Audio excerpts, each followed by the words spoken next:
okufikitukira kufa position omulenzi waffe Musayi Muto Odong yali talabye opponent waavudde naye ng'olaba abavubuka bambi tebalina guidance tewali wagamba sooka wano sooka wali oba sooka bwoti oba nze kansookeyo kati waliwo n'embeera mu goolo zonna essatu nga waliwo omusambi aliwo owa Uganda naye ng'engeri gye yeeyisizaamu si yakugyawo mupiira omanyi omusambi yenna gwe kamala okubuuliramu omusambi takulimbanga omusambi gwe bakubye ekiraka wanjawulo kwoyo akubye ekiggu kitegeeza nti naatuuse awali omupiira mu kiseera ekituufu ne bagulwanira n'omusambi gw'ayagala okuggyako naye ono gwe bakubye ekiraka kitegeeza alowoozezza luvannyuma ng'oli yataddeko dda ekigere okuziyiza kusinga okuwonya kakati gweoba osazeewo kwagala kuwonya ekivaamu ebeera goolo kati bwetunuulira goolo ebbiri ze baatukuba twali tuyinawo omusambi wa Cranes ayiwawo omubiri ne bamukuba ekiraka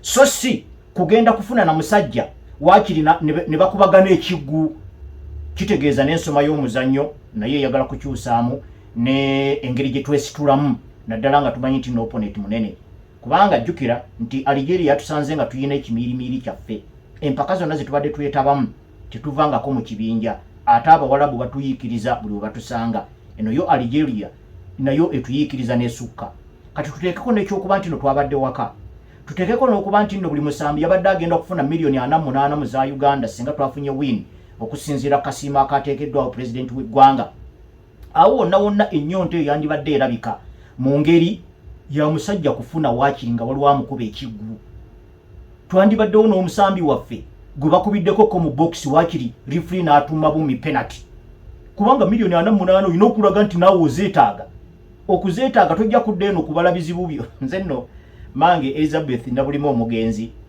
buli lwe yafunanga ekizibu nga lwajjukira nti yeye eggunju ne lijja ne liye enkoko yange kale singa enkoko yange ebaddewo ekizibu ne wekibeera kya mitwalo 5 ajulira ggunju lyali so kati n'abasambi baleme kudda eno kubala bizibu byabwe nti ebizibu bisobola okuwementa miliyoni 48 naye ng'enkola gy'okozeemu emirimu egigenda okuwa ssente nga tekuwa ssente ezo kegamba kiba tekigatta bulungi oba ogenze mu kweyagaliza bweyagaliza so bino byonna birina okuyingira mu mupiira gwa jini mu ngeri ya kubigolola oyinza n'okulowooza ku bazannyi oba katugambe nga Hilary Mukundane oba naye n'atandika mu central defense awo kubanga ye ebiseera ebisinga abeera decisive asalawo oba bamusaze oba omupiira agutumbizizza naye asalawo twesanze nga goolo zonna essatu ze baatuteebye ensalawo yaffe nga eriko ebibuuza bingi Herbert Achai okuba nti nno ayina mukuku bumanyirivu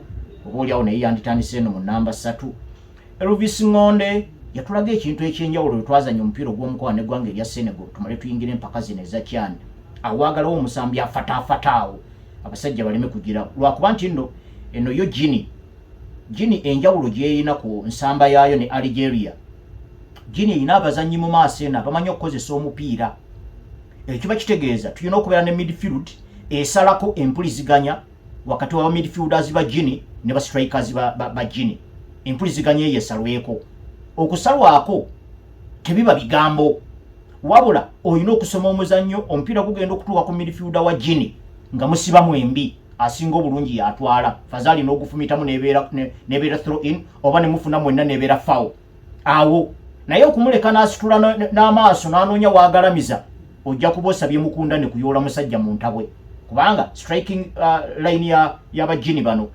at least ku mupiira gwe twabalabyeko nga bazanya ne Nisha bamanyi okukozesa omupiira akola ebintuntu so kakati awo nawo olowooza nti nno bayinza okukwata mutendesi ne tulaba Yunus Sentamu oba yanditandise luliti yaleetawo obujulizi bulaga nti nno yandibadde atandika olw'okuba nti bamuleetamu ko kikeerezi naye ate nga nenneeyisa yaffe against Algeria okutwaliza awamu nga ebiseera ebisinga tubeera mu haafu yaffe kakati tiimu bwemala ebiseera byayo ebisinga ng'eri mu haafu yaayo ekyo ne muba temukyogedde tekikwetaagisa na ku interviewinga coach wabula eyo enneeyisa yokka ebeeraga nti musamba safety first kasita mubanga mwekomekedde mu haafu yammwe ogutundutundu ogusinga obunene ogwa match ate ekyo olina kukisamba ng'osamba ku bugenyi naye ne bw'oba ng'okisamba ng'osamba munene nga Algeria kitegeeza nti nno ensamba yaffe erina okuyingiramu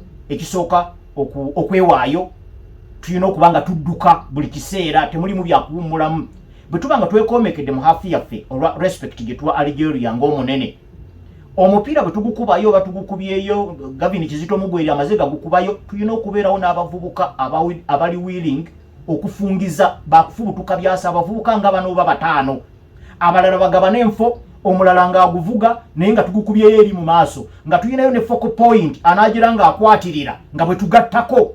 Okugattako misinde, si bino byagamba nti nno ate agira abasala oba nti nno kasita omupiira tulaba owewaffe agukubyeyo, kubanga ate awo tulinawo n'obuzibu obwa interpretation za match details. Match details zino engeri kituziinterpretingamu ebulamu, ekyo kiyinza okubeera long term, kiyinza obutabeera kyankya, naye olaba nga waliwo situation ng'omusambi alina okugisoma amangu n'alaba Uganda weefuniramu, nga bwe tulaba goolo ya Algeria gye baatuteebe ya counter attack, ng'olaba abavubuka ne coach nga tabawoganidde, nga n'oli tayise munne. Ono yalina defender eyetimba shot number 13 yatwala omupiira eri mu wingi ng'ayingidde box yaffe naye side ya left n'akuba back heel defender, naye yali amaze okulaba nti batukutte counter. Kati mu kugenda bw'atyo ono munne ye yajja buzzi, simanyi oba n'okuyita yayita nti nzija, wabula interpretation ya match situation ez'enjawulo okusobola okuziganyulwamu. Eyo enteekateeka erina kuviira ddala eri mu akademi ng'abasambi bagimanyiiko. Kati Algeria tuliko waggulu mu ekyo, naye naffe mu butono bwaffe tulina okubala embeera. Kati kubamu akafaananyi, omusajja avuza omupiira, side mira ze zikola kyenkana ky'okuba back heel, nga ne gwakubidde back heel naye mu Algeria munne, ne mu Algeria munne agenda okulaba nga mu Algeria munne amuyitako n'amuyisizaamu akapaasi, era nga obuzito bwako bwebwo bumala okugyako opponent owa Uganda naye nga bugenda mu space wali noono najja n'afissawo n'obudde obukyanga ne Joel Mutakubwa n'amala kwegamba ebyo byonna ebintu binyuma okulabako ku maaso, naye enteekateeka yaabyo tebeera yakumaakidde oba yakwetegekera tournament eno. Biina long term planning oba oli awo ebimu ku ebyo ebitusoomooza, kubanga oyinza okulaba nga omupiira gwe baatukubye ogw'eddakiika 9 dakiika 9 mu baatukubiddwe 3-0, naye nga gunnyonnyola obunafu bw'omupiira gwa Uganda okumala emyaka 15 okudda emabega. Awo tulina okwebuuliza emyaka 15 omupiira gwaffe enteekateeka yaagwo eriko ebibuuzo, goolo zo zibadde zinywa mu liigi. Awo nga tuddamu nga twebuuza, kubanga ebibuuzo bino bwe tunaagaana okubyebuuza gw'omupiira gujja bitubuuza. Kino kiddirayo ddala n'engeri gye tusikawutingamu abazannyi. Bo abasikawutinga abazannyi bano batwalira clubs ez'enjawulo balina bukugu ki? We tulina n'okwebuuliza ekikolebwa mu grassroots football. Ekitimba ekyo ekiyoola buli musambi alina ku ttaaki yonna gy'ali weekiri, bwe kiba weekiri kisobola okukuŋŋaanya ogutundutundu ogusinga obunene ku basambi abasobola okusamba omupiira mu ggwanga. Ekyokusatu, abazannyi bano bateekebwa stages eziddiringana eza development ne batabuuka mu makyo.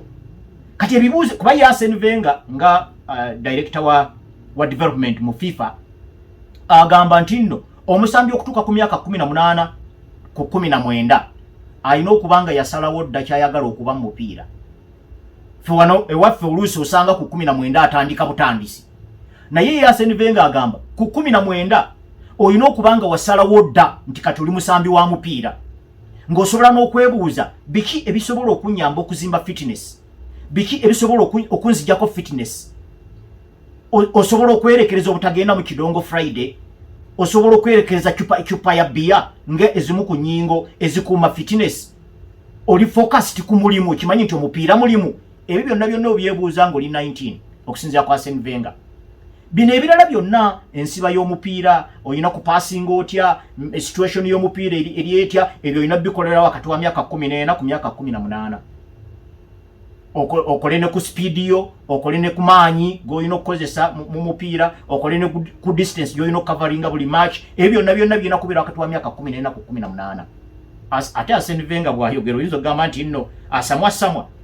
Kati ebintu ebyo byonna tuddemu tubikule ne pages, kuba kino kiri long term. Tubikule ne pages eza coaching eza curriculum esomesebwa ba coaches.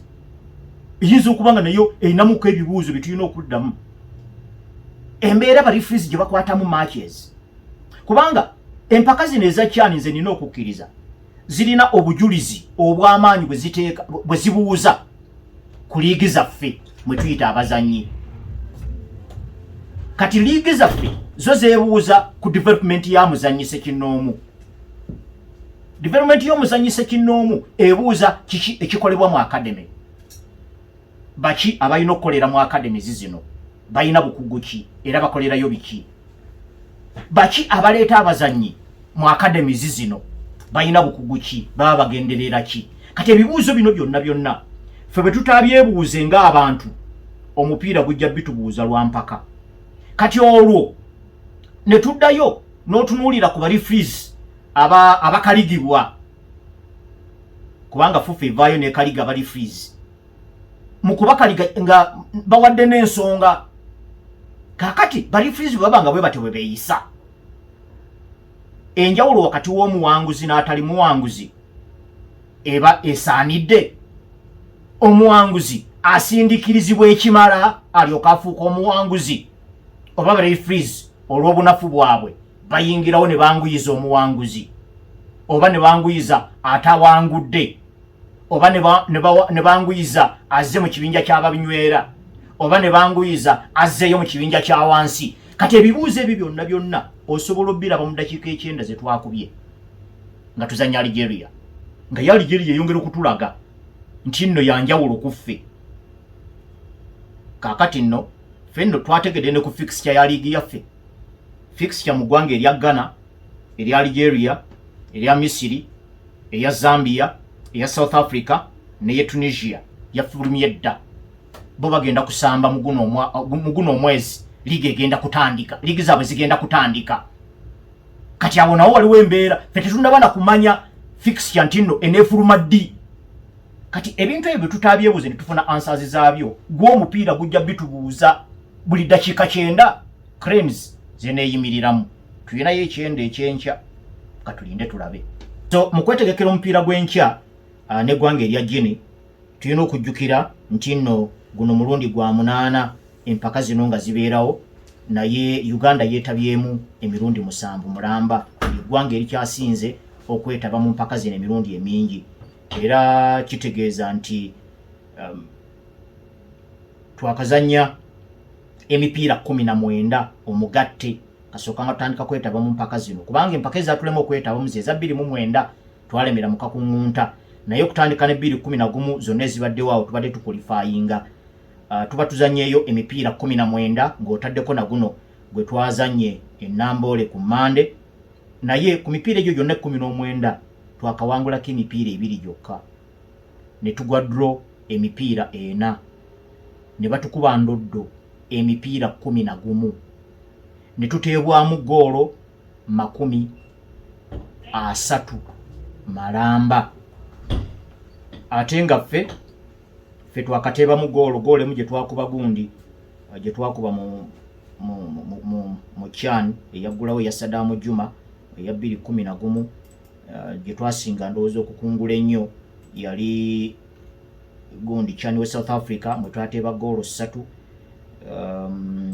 bw'oteekako ne 3 ze twateeba e Rwanda mu 2016, ezo tezibeera goolo 7. Kaakati teekako goolo emu gye twateeba mu Morocco 2018, ze goolo 8, oteekeko zino 3 ze twakuba juzi. Bugoolo buubwo twakateebayo goolo nga 12, ffe ne batuteeba goolo 30 malamba. Kitegeeza tetuteeba, tetuwangula, tetuzibira. Kati ku byonna tukolako ki? Kwetabamu bwetabi. Bino byonna bisobola okukyuka okutandika n'olunaku lw'enkya.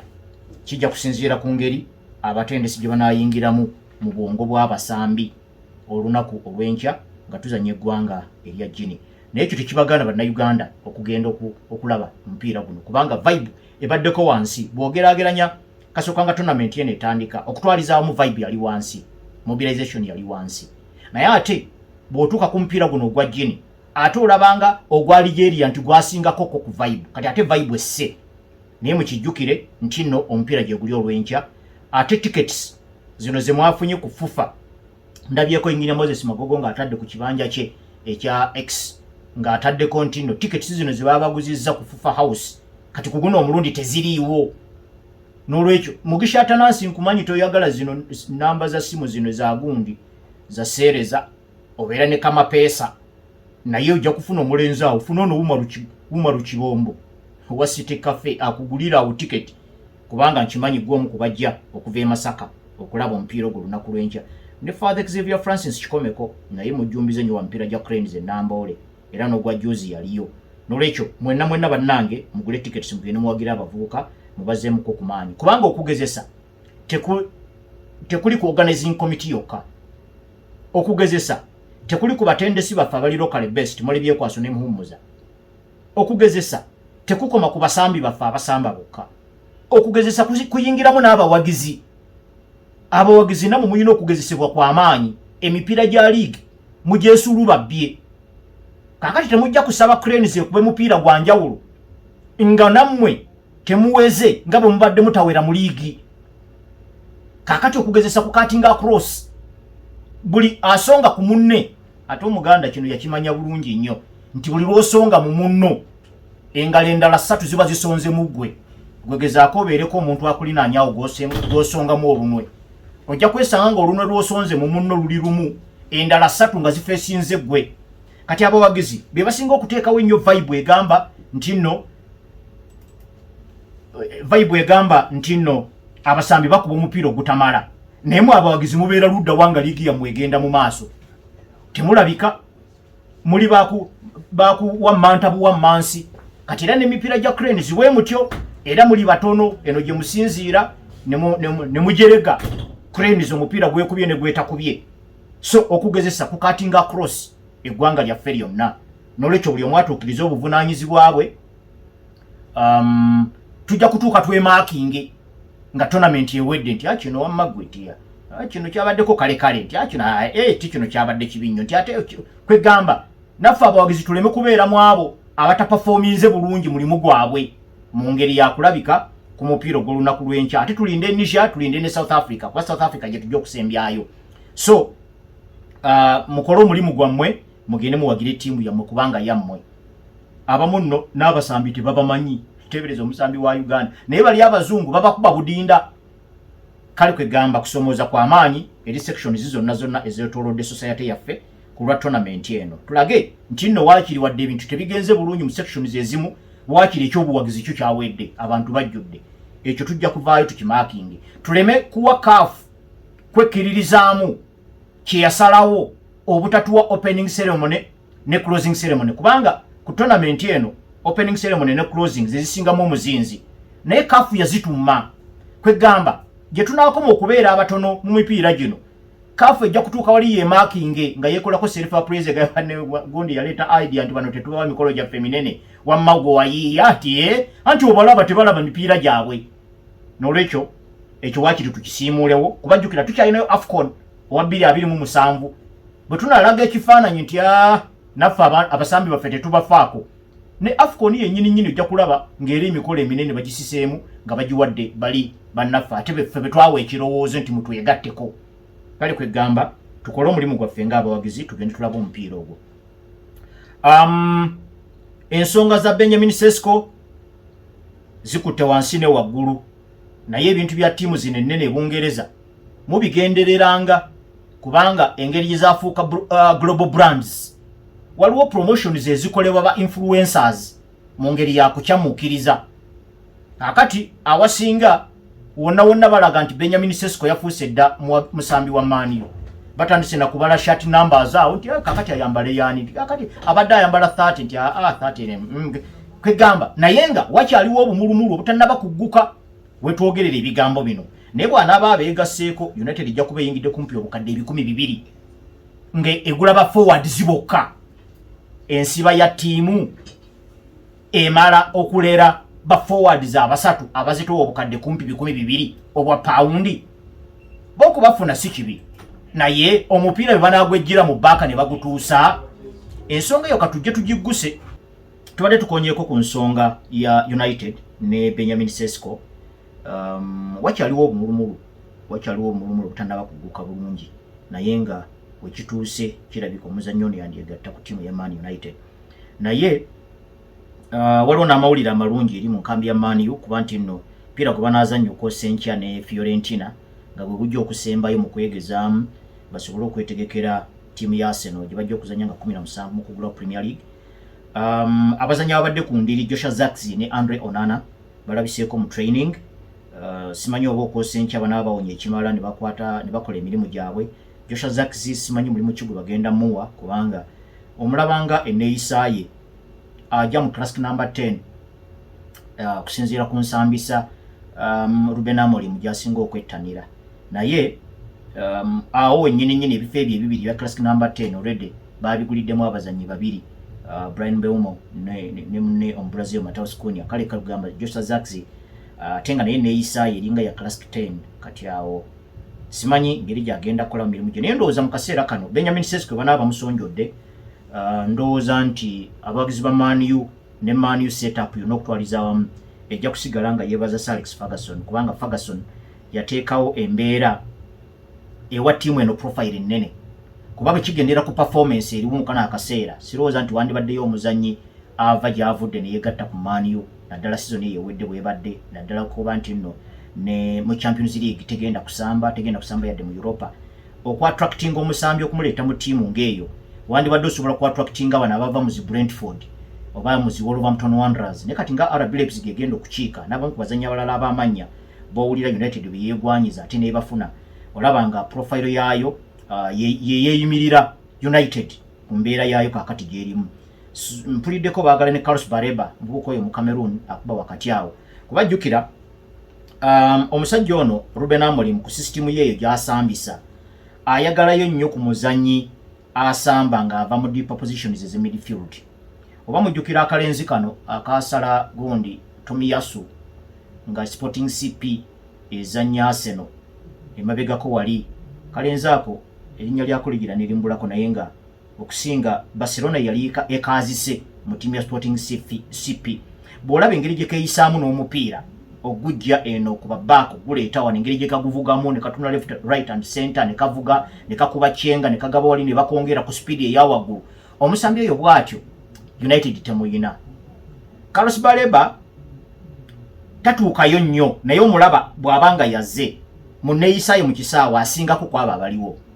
Captain Bruno Fernandes yazanya mu zone eyo naye ate ye newankubadde ng'amanyi okupositioninga mu bifo ebisava nga United yerumba ye positioninga bwe positionings naye omupiira ogwo si yagutwalawo oba enjawulo eyo mugifuna kubanga byenjogerako si bipya ndowooza mulaba nga basamba ajja neyo positioninga mu bifo ebisava wayinza n'okukubira ku nnyanda awe bweru w'entabwe naawe oba n'akubanikira paasi eyo naki naye okuva eno nga Manuel Ugarte wakolera n'akwata omupiira ogwo n'aguvuga nga bwe twalabanga Kevin De Bruyne bwe yakikolanga mu ttiimu ya Man City. Ekintu ekyo si kya Bruno Fernandes.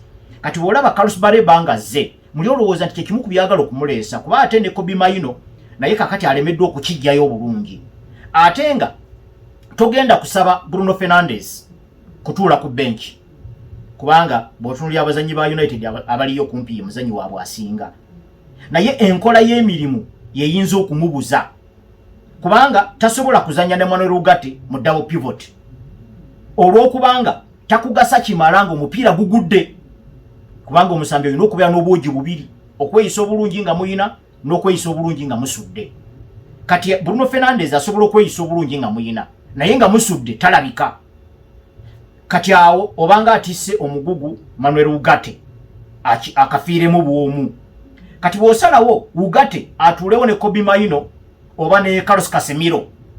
Kati omuzannyi oyo ate avuga omupiira ogujja ku Ugarte oguleeta eno ate awo yaba taliiwo. Kati bw'abeera Carlos Baleba eyebeera an improvement.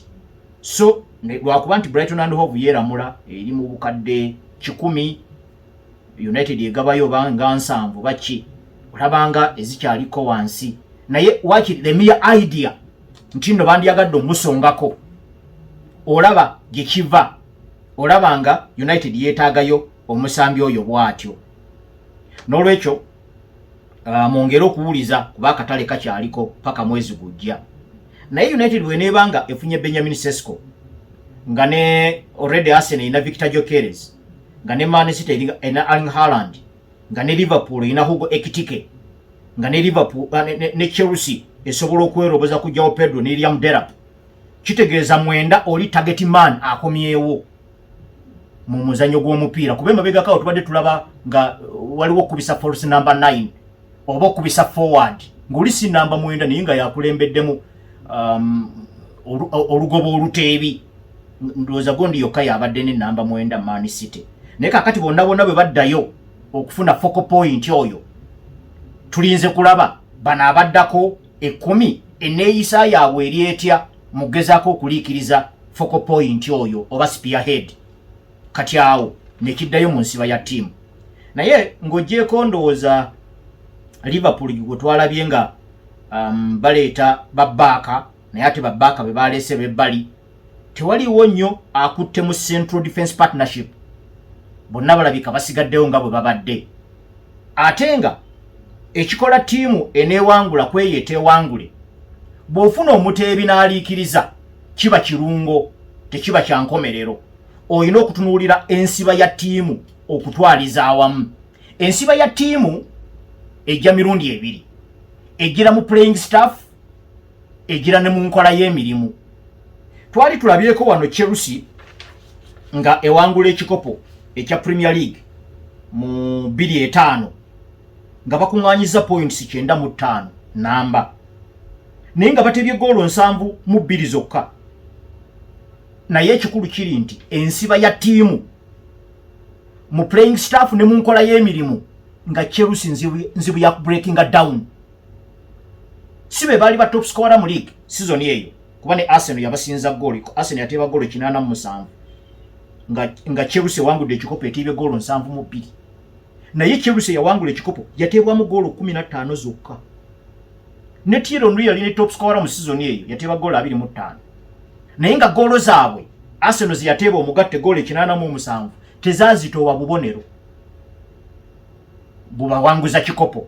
Kati ye Chelsea yateeba goolo entono nga nzibu ya breakinga down, yensonga lwaki yakuŋŋaanya obubonero 95 obwawangula ekikopo ng'eteebeddwa mu goolo 15 zokka. Ne season ya 2006 Chelsea yawangula ekikopo era yateeba goolo 7 mu 2, naye nekuŋŋaanya points 91 ng'eteebeddwa mu goolo 22 zokka. United yali mu kifo ekyokubiri yakuŋŋaanya points 83, naye ate nga naye eteebye goolo 7 mu 2. N'olwekyo buno bwe bumu ku bujulizi obujjayo nti okufuna ba forwards n'ababaliikiriza abalungi ennyo ebeera ntandikwa naye si nkomerero. Olina okutunuulira ensiba ya ttiimu n'enneeyisa yaayo naddala nga esudde omupiira, ne mu kuguzimba ogutwalira bali abanaaliikiriza nagwo omulimu ogwo guba mukulu nnyo. Naye bw'otunuulira ttiimu zino ezisinga ziguze nnyo wano mu maaso wano, oba ensiba ya ttiimu eno emabega ereese obujulizi obumala nti kanaggweramu eyo. Kati awo tulinze bulinzi kulaba ngeri gye bagenda kweyisaamu. Liverpool eraze nti nekyali mu katale mu kaseera ng'ebintu bya Alexander Isak bikyakankana tebinnaba kunywera. Kati ate mpulidde ku lukalala lw'abazannyi be beetaaga baagalirako ne Bradley Bakola, omuzannyi oyo akubira mu ttiimu ya PSG. Ekintu kino kyakodde Gakpo okuviibwako Luis Diaz. Liverpool kirabika kikyagikulungutanya ng'ate ne Diogo Jota naye taliiwo, nga ne gundi Darwin Nunez ne Federico Chiesa no basuubiddwa okugenda kwoteeka ne Harvey Elliott